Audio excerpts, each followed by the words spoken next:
Welcome back. This is your Feel Good Breakfast Show Express on SABC3, still broadcasting across the land. And right now we're broadcasting those Feel Good green fingers all across the land. Our resident is a permaculturist Ben Getz from Urban Harvest is here to teach us a bit about gardening. And I can't believe how our garden has grown. It's actually looking pretty good, right? Yeah, absolutely. And so last week we spoke about using earthworm tea as a form of fertilizing your garden. It's very, very good. It's very organic and natural. But we're discovering new ways that you can make your own home brews at home, right? Absolutely. So what exactly are we looking at today?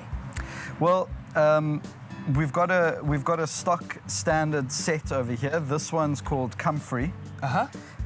This one's Yarrow. Yes. And this one's Tansy. As you've said, earthworm tea is a good way of feeding the garden, but you can make free liquid fertilizer for your garden using plants from the garden, and these are your stock standards, as I've said: Comfrey, Yarrow and Tansy. And if we take these and put them like this, we can put them in a barrel of water. All right. Literally like that. That's just plain water, no extra additives to it, nothing. That's it. It can be a bucket or a barrel with water. Yes. Literally just harvest the leaves from your plants, obviously without killing the plant. So take as much as you can without damaging the plant.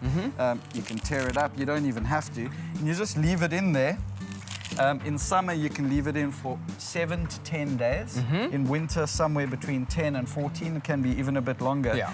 As soon as these have decomposed and the liquid has become a little bit Gooey. smelly. Like your hands. Yeah, I'm joking.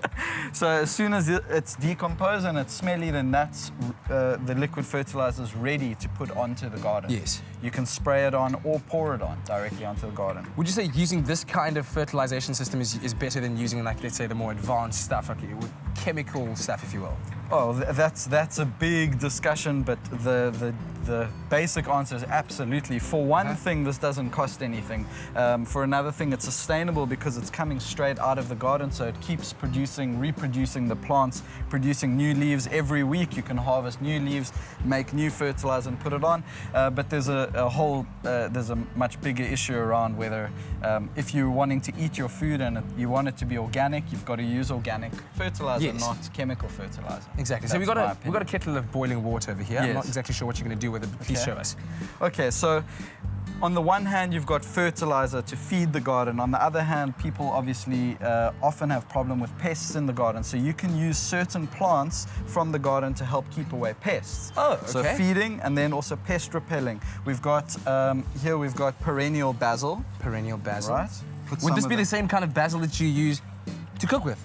You can cook with that, absolutely. That is the basil that you eat, but perennial, it's slightly tougher, slightly more bitter, but a lot stronger, and it keeps producing throughout the year. That's why it's called perennial, versus your sweet basil, which is more regularly used for your culinary uses and the salads.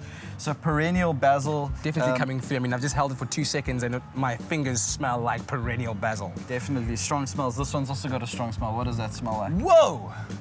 Wild garlic. Yeah, okay, there we go. Also known as tulbachia. Tulbachia. And this one is Umhlonyana in Xhosa. Umhlonyana. In Afrikaans, it's wilde els, and in English, I think it's called wild wormwood.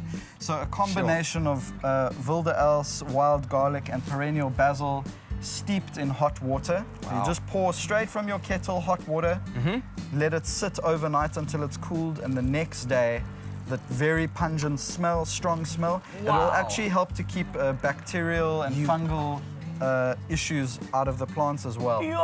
The smell coming from here is very powerful. Tell me, other than using it as a tea like this, or letting it brew like this, would it help to plant these kind of plants next to your other plants in order to use that as some kind of That's a brilliant question. Absolutely. These are all very good companion plants. We've discussed on previous segments companion planting. These are great companion plants.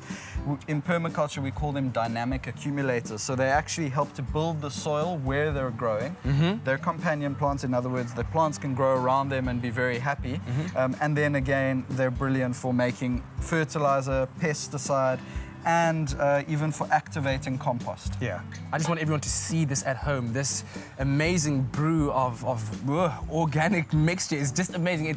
The smell. Strong I think smell, yeah. You know this will keep all of the pests out of your garden, and of course good for your gardening as well, for your soil. Plant them like companion planting, like you said. Plant them next to your plant, and hopefully you'll have a green garden like ours that's looking very, very healthy indeed. Sir, thank you very much. Always appreciated. Great pleasure. Man, now my hands are going to smell like paint. It's all green fingers. But speaking of companions, two sisters, the Williams sisters rather, are going to be here in South Africa in a couple of weeks, and we're exploring all of their talents, talking about different kind of tennis skills. And I hear a bit of a ping pong competition going on there. Graham and Leanne have something going on. What's up, guys?